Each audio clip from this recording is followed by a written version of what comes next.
Well, there's a couple ways to market your practice, and one of them is to have a premier practice in your locale.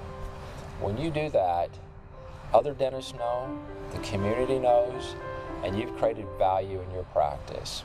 Whenever someone else knows about your practice because of indications that this is a strong practice, a healthy practice, a good staff, good patient base, that carries through the industry and carries through the community, and people will always be attracted to that kind of practice. You didn't have to spend any money other than what you did to make it a strong, healthy practice. When you get ready for a transition, you want to enhance that by being able to take it to the market and allow buyers to learn about that, and they want to learn it from a professional, someone that's unbiased as to this is their profession, this is what they do. They have market comparables. They know how valuations are done. They do valuations on a regular basis of dental practices.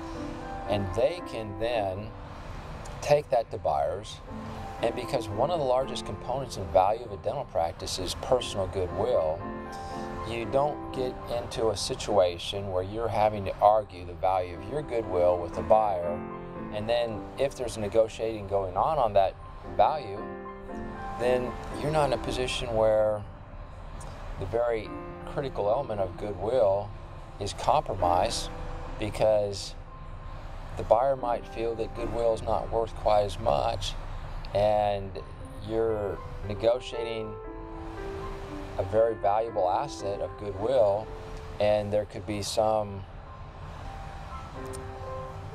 argument, hostility. There could be various things that could be said that could damage the goodwill.